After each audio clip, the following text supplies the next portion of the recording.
Antenise aqui pela sua TV pública. É hora de circular por esse Brasil e viajar no universo da arte e da cultura. Direto de Roraima, hoje eu recebo o artista Jaider Isbel, que nos apresenta o seu olhar indígena nas artes plásticas. E tem também o trabalho inusitado da artista paraense Roberta Carvalho, como, por exemplo, projeções de videomapping nas árvores e nas águas da Amazônia. Tudo isso e muito mais, fica comigo, porque tá no ar o Antenise.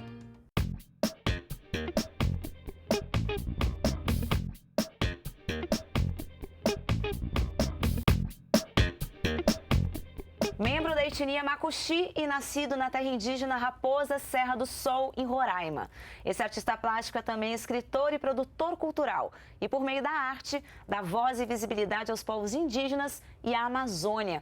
Eu recebo agora Jaider Isbel. Jaider, que prazer te receber aqui no Antenise, tudo bem? Tudo bom, satisfação. Prazer. Jaider, vem cá, você é indígena, Macuxi, Raposa Serra do Sol, ativista e artista, né? Como é que você usa a sua arte para justamente dar visibilidade e trazer a manutenção, né, da cultura indígena? Eu uso todas essas habilidades que você falou, juntando uma natureza maior, que é essa vontade de proporcionar a chance de fazer parte do grande mundo, né? Também de repente, colaborar com essa busca por essa atualização de termos, sentidos e sensações, também buscar falar de direitos e várias questões gerais. A arte surgiu por acaso na sua vida? Porque você é um autodidata, né? Você não estudou para ser artista, você é artista. De onde vem essa inspiração? Então, eu acredito que eu tenha sido... Eu acredito seriamente que eu tenha sido preparado para estar aqui com você falando nesse momento, assim, por quem? Pela natureza, que nome a gente vai dar nisso, né? Nessa completude de coisas. Como é que é o desafio das comunidades indígenas, não só na questão da manutenção cultural, na questão, né, do respeito, mas também da relação com o meio ambiente, em meio a uma realidade hoje no Brasil que está tão voltada, né, para o dinheiro, para o negócio? Como é que se dá essa luta? É uma luta diária? Ou melhor, o que você acha que precisa ainda avançar nesse sentido? O diálogo, o respeito, né? Essa questão toda de entender melhor o que exatamente que o mundo precisa, né? Essa questão maior, ela está sendo lançada em várias frentes. A Raposa Serra do Sol hoje representa para o mundo, dentro desse ambiente de representação, um grande desafio, né? De proporcionar um pensar crítico sobre uma economia diferenciada para todos, né? Acho que esse é o sentido da arte, enquanto eu falo aqui com você como um artista dentro desse ambiente de representação. E é um pouco isso, buscar por todas as forças que se possa denominar um ambiente respeitoso de construção, onde a mãe natureza, que eu acredito seja a grande provedora de tudo, né? E o modelo que a gente de economia que dominou, a gente já viu, está mais do que provado que não tem condição de ir além, né? Você falou aí da mãe natureza, da preservação, isso está muito claro na sua obra. Você ficou muito conhecido com It Was Amazon, que era uma vez a Amazônia, onde você faz um trabalho lindíssimo, em preto e branco, onde você faz todo esse resgate, né, da importância da preservação. Me conta um pouquinho mais sobre esse projeto. A exposição It Was Amazon, ela vem cheia de questionamentos, né? A primeira coisa que os próprios parentes questionam, mas por que em inglês, né? E aí você tem que se redimir, respirar, e inglês é a língua que hoje, quer queira, quer não, está aí no mundo dominando, está na frente dessas questões de domínio e poder. Questões A, questões B. Então, a Amazônia está lá, viva, exuberante, sim, maravilhosa, mas está muito degradada, está muito ameaçada, e isso é bastante complexo também, porque dentro dessa natureza de representatividade tem também questões de interesses e interesses, né? E aí, depois do It Was Amazon, teve o Meu Avô Macunaíma, que também você traz uma boa relação com Macunaíma. Exatamente, então, que também já faz uma proposta das pessoas caminharem por um ambiente que, como se fosse uma revisitação, né? Quem é Macunaíma, uma figura que aparece na capa de um livro há quase 100 anos atrás, falando de uma ideia de índio, uma ideia de brasileiro, e aí a gente volta dentro dessa relação de quem era o índio da época de Darcy Ribeiro, o índio do descobrimento, quem criou essa palavra índio, né? Você citou Macunaíma, né? A obra a qual o Jadre se refere é de Mário de Andrade, uma obra de 1928, essa obra que foi um marco, né, para o modernismo brasileiro e que trouxe principalmente a brasilidade para a nossa literatura. A gente tem muito para falar sobre isso, você continua aqui comigo, tá? Daqui a pouquinho o Jadre está de volta, mas agora é hora de conferir mais um artista que também faz um trabalho muito legal e diferente por aí. Roda o VT.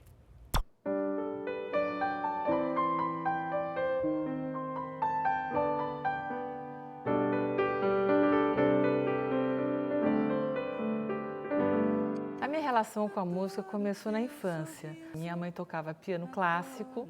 Quando eu sentei o piano em casa, parece que foi uma coisa assim meio imediata, uma paixão, uma coisa, comecei a compor.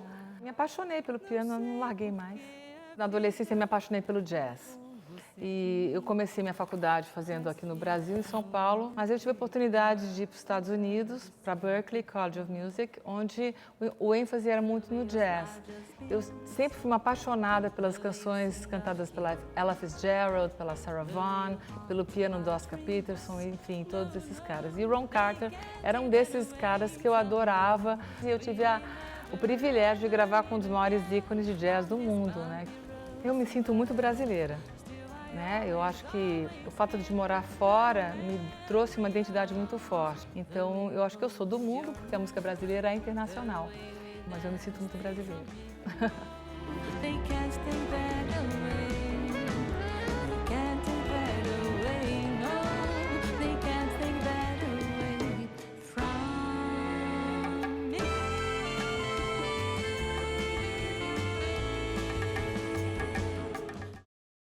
Ela é artista visual nascida em Belém do Pará. Atualmente trabalha com fotografia, vídeos, instalações e intervenções urbanas. Entre elas, o videomapping, inclusive no meio da floresta amazônica. Ela já participou de várias exposições no Brasil, na França e na Espanha. E conta tudo pra gente agora. Roberta Carvalho, tudo bom? Tudo bom. Bem-vindo ao Antenize. Obrigada pelo convite. Estou feliz de estar aqui. Sempre tão bom, né, falar de artes visuais. Você que escolheu chamar atenção e proporcionar, né, que as pessoas elas consigam se envolver com a sua arte. Sim, é verdade. Acho que a arte ela tá aí para nos tirar, né, do nosso lugar de sempre, né, para nos chamar a atenção para alguma coisa, para nos despertar algum sentido, algum questionamento. Sair da chamada zona de conforto. Sim. E um dos seus trabalhos que para mim mais me chamou a atenção são os videomappings que acontecem no meio da floresta amazônica, projeções em grandes árvores. Me conta um pouco mais do começo, por que você escolheu esse tipo de trabalho?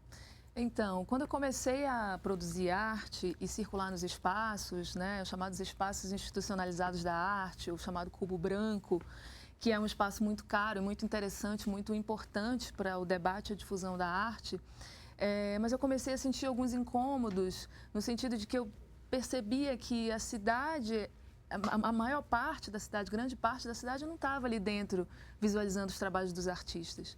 E a partir desse incômodo eu fui experimentar a rua, né, o espaço de fora do museu, da galeria, e no meio dessas experimentações eu fiz projetos em que a gente fazia intervenções nos ônibus, intervenções com instalações e tecidos na rua. Eu descobri o dispositivo chamado projetor. E comecei a perceber as possibilidades que aquele dispositivo me dava pela versatilidade dele, pela leveza e pelo alcance, né? Então, eu comecei a fazer essa relação da imagem com o lado de fora, com o espaço da rua. Até que, num dado momento, eu criei um projeto para ministrar oficinas para crianças na Ilha do Combu, que é uma ilha ribeirinha do outro lado de Belém. Eu comecei a fazer as oficinas e propus a gente criar as projeções ali na Ilha do Combu. E aí que nasceu, na verdade, a ideia do projeto Simbioses, né, que são essas macroprojeções nessas vegetações, né, nas ilhas ribeirinhas em frente a Belém, principalmente a Ilha do Combu, né, criando essa relação com a comunidade e dando visibilidade a essa comunidade também, que tem seus discursos, tem suas formas e seus olhares. E como eles se relacionam com o que a gente chama de natureza, né, com a questão dos rios, da floresta, de uma forma muito peculiar e muito respeitosa, assim. Dessa questão da natureza, você falou das águas. As águas você percebeu também, sobretudo as águas da Amazônia, que ela tem uma coloração diferenciada e que ali poderia ser uma tela maravilhosa de projeção. A água dos rios, dos nossos rios da Amazônia, é uma água barrenta, é uma água que tem uma certa opacidade. Então, é uma tela de projeção. Então, eu comecei a criar uma série, comecei por uma imagem que chama Cinema Líquido, né, que é uma imagem de uma criança nadando nesse rio. E, a partir daí, eu fui desenvolvendo uma série de intervenções utilizando essa superfície. Agora, para quem estava em casa aí assistindo as imagens que a gente está passando, vamos explicar o que diferencia um videomapping de uma projeção comum. O videomapping, ele é uma projeção além do plano. Então, ele considera, né, a partir de uma virtualidade, eu construo uma tridimensionalidade e interajo com determinada superfície.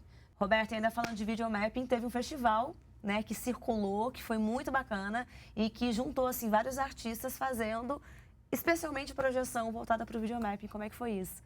Então, justamente nessa questão da conexão com outros artistas, né, eu pensei em um festival, idealizei um festival chamado Festival Amazônia Mapping, que a proposta é difundir obras no espaço público de cidades da Amazônia, e a gente começou isso em Belém, né?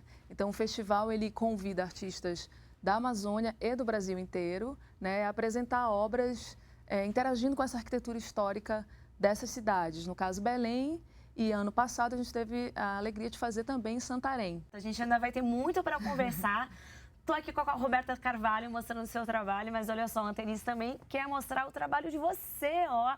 Então, manda pra gente, manda seu material aqui para o antenize@ebc.com.br. Teve gente que mandou e é o que a gente vai conferir agora. Segue o VT. Faz que vai, mas não vai. Dá mão no meu peito e jura. E aí, meu povo lindo, aqui é Tiné que tá falando. Sou de Arco Verde, Pernambuco, primeira cidade do sertão de Pernambuco. Sou vocalista das bandas Academia da Berlinda e Orquestra Contemporânea de Olinda. Cante assim comigo, vamos cantar. Olho da janela, quem veja quem chegou pra ficar. Em 2004, antes mesmo da Academia e da Orquestra, eu lancei um primeiro CD solo que se chamava Segura o Cordão. E agora, no finalzinho de 2016, comecinho de 2017, eu lancei meu segundo álbum solo, que foi o Tiné Equilibrista. Quero pintar todo o meu corpo com a sua tinta pra colorir. A minha pele tatuada feito uma aquarela. Uma tela eu quero ver. E é isso aí, minha gente. Aqui é Tiné, mandando um abraço pra vocês, aqui de Pernambuco, beleza? Se liga aí no programa Antenize da TV Brasil.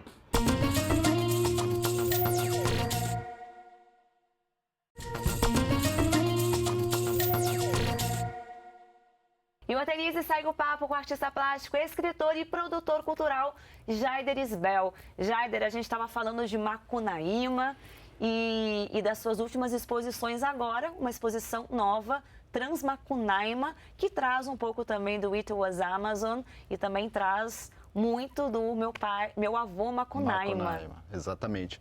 Então, essas duas exposições, elas dialogam, né? E, como você falou, eu sou produtor cultural, eu faço a minha autocuradoria nesse sentido, né? Isso é fantástico também, porque, né, falar de Macunaíma é falar de coisas fantásticas, né? E aí, dentro desse ambiente de proporcionar, eu trago o Macunaíma como um avô universal para todos os brasileiros, mais uma vez, né? Porque a gente ainda está muito nesse ambiente de buscar uma referência de país e a gente oferece de novo Macunaíma para o mundo, né?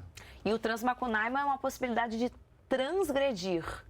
Exatamente, ir além dos termos, dos conceitos e, de uma certa forma, ver as consequências disso também, né? Então, é bastante plural. Eu sei que não é simples nem simplório, mas a gente está tentando e a arte, eu acho que facilita isso, porque ela abre um horizonte de perspectiva diferenciada. Alguns devem estar perguntando por que Macunaíma e não Macunaíma.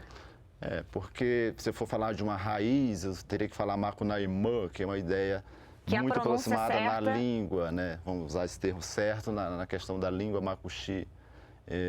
E aí tem também as variantes, né? Então, vamos considerar que seja uma energia dentro desse ambiente plural e criativo de pesquisa e de forças e signos, digamos assim. E Entra na questão mesmo do transgredir, né? Do ir além. Exatamente, transgredir, pensar em todos os elementos que compõem a pandiversidade, né?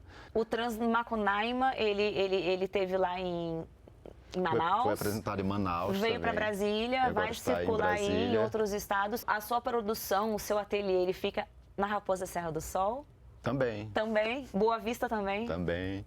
Então, eu vejo muito, eu vejo esse ambiente muito aberto, né? Se perguntar onde é que eu moro hoje, eu moro onde eu sou acolhido, né? Sou pessoa dentro desse ambiente de representação, uma pessoa muito querida também, então, e eu tenho conquistado essa liberdade de andar, porque é uma conquista, né? Então, tudo que você faça nesse sentido é uma conquista, e eu falo como artista, né? Que é uma espécie também de liderança também nesse ambiente de liderar, de imagem, de voz, como você falou.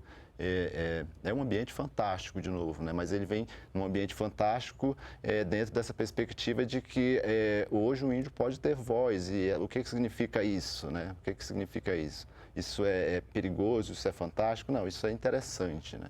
Você pensa que a sua arte hoje, muito voltada para a natureza, muito voltada para as questões dos povos indígenas, você pretende continuar nesse caminhar ou o Jaider pretende buscar novas coisas? Ou você deixa que o universo te dê os sinais de como conduzir a sua arte? Acho que a gente não pode nunca eliminar o ser humano, né? Essa coisa preciosa de representação que está eu e você aqui.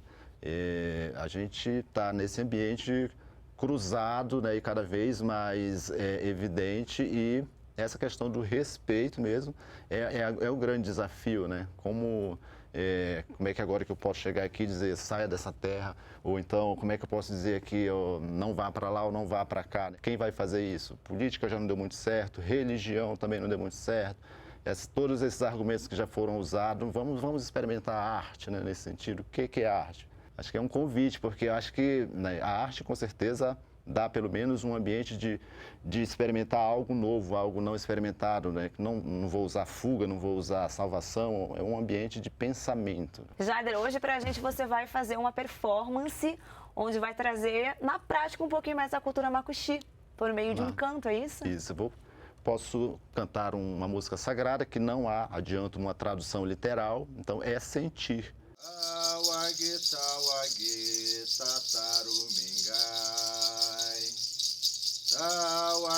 tawagi, tatarumingai, o tawagi, tawagi, tatarumingai, pristarawivu, enamatobe, enamatobe, enamatobe, pristarawivu, enamatobe.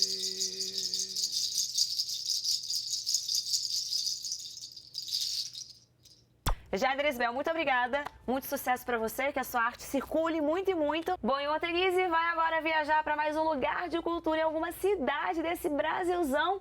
Vamos lá!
Eu tô de volta com a artista visual Roberta Carvalho. Um trabalho incrível, você também que já deu uma boa circulada, né, Roberta? Levando aí vários tipos de arte. Verdade, tive a sorte aí de poder expor fora do Brasil, em muitas cidades brasileiras também. É sempre muito bom interagir, né, através da arte. Primeiro bloco a gente falou muito sobre o videomapping, mas na verdade o seu trabalho vai muito além disso. Me fala um pouquinho, sobretudo, dessa exposição que estava recentemente no Rio de Janeiro, que não é uma exposição, né? É uma instalação. O que você apresentou lá? Então, no Rio de Janeiro, eu apresentei, na verdade, uma instalação chamada Natureza Morta, dentro de uma exposição coletiva, né, que é a abertura de uma galeria em Ipanema, que chama Simone Cadinelli, e uma exposição com curadoria do Marcelo Campos. E eu apresentei uma instalação que, na verdade, é uma tela verde de plantas artificiais, e nessa tela eu projeto o rosto de uma mulher. E aí eu faço essa relação entre a natureza fake, né? A natureza que está morta, que é de plástico, né? E uma pessoa viva ali, né? Olhando e interagindo com essa superfície. E é uma possibilidade também, sempre trazendo a interação do público junto, né? Sim, sem dúvida, né? Porque como é um trabalho, como qualquer trabalho de arte, na verdade, né? Sempre há uma interação. Não é uma interação direta, no sentido de que a pessoa vai criar um input ou alguma modificação na obra, mas há sempre uma interação no sentido simbólico. Essas ideias, elas surgem de onde? Então, eu tenho, sei lá, vários dispositivos para isso e às vezes não é muito controlado também. Mas toda vez que eu recebo o convite, toda vez que eu sou convidada a fazer um trabalho, eu penso muito nessa relação com o lugar. Né? Que lugar é esse onde eu vou apresentar, principalmente se falando de intervenções, né? Tanto urbanas quanto em ambientes não urbanos. Sim. Que lugar é esse? Que pessoas são essas? Que história existe nesse lugar? Então, me interessa muito essa interseção com o espaço e com a história desses lugares, né? Onde eu apresento os trabalhos.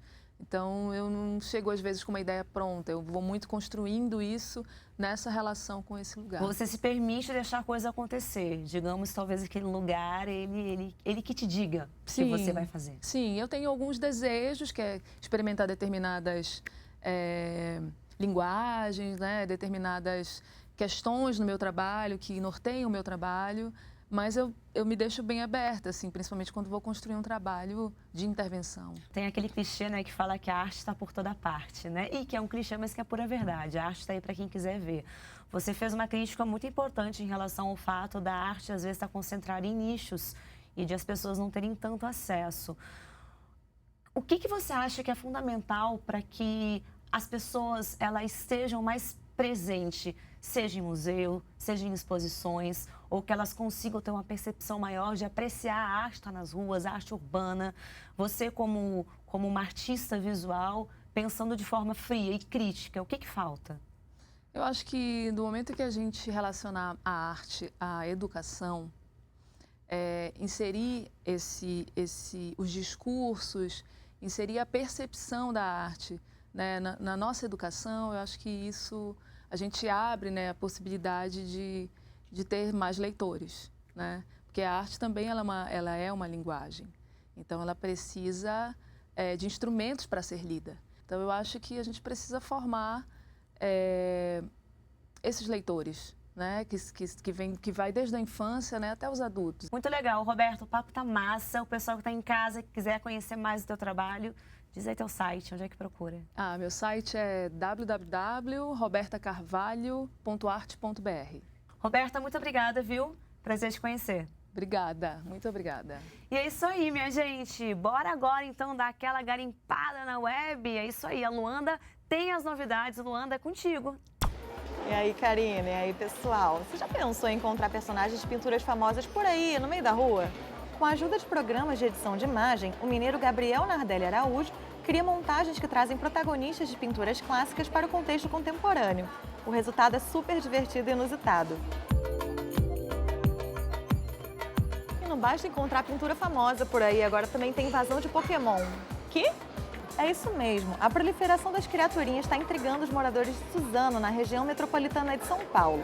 O surgimento de estátuas dos bichos na praça da cidade começou em março e o autor da brincadeira continua um mistério. Assim dá até mais vontade de sair de casa, né? Fui! E o programa chegando ao fim, lembrando você que todos os programas e todo mundo que já passou por aqui tá lá no site do Antenize e no YouTube da TV Brasil. Bom, e para fechar, eu apresento um grupo de rap de mulheres negras empoderadas das quebradas de São Paulo. É o Cypher Psicopretas, que conta com a participação de 6 artistas da cena paulistana. Um time feminino de peso, mandando a letra sem meias palavras. Curte aí a nossa dica musical e semana que vem eu tô de volta. Salve, salve a cultura! Tchau! E nem dobrada sua cartela, passar pela minha goela. Cê nem sabe que na minha veia tem sangue de Teresa Benguela. Pra nós é muita treta, ver uma preta com outra preta destruindo nossa luta. Um branco inventa e cês aceita? E parda é uma porra, respeita a minha história. Fiscal de melanina, nem vem que não faz história. Rainhas coroadas de corpo e mente blindada. Eixo guia minha estrada por andar abençoada. Da sua língua amaldiçoada eu sigo forte imune. Respeita a minha trilha, herdeira de Aqualcune. Me rotulam todo tempo, nem de que cor é você. Sai da cola do meu sangue, vai cobrar os WP. Se estatilha é bruta e brava, não me abafa ou vai ter. Rola bosta de internet, nossa vida é no dendê.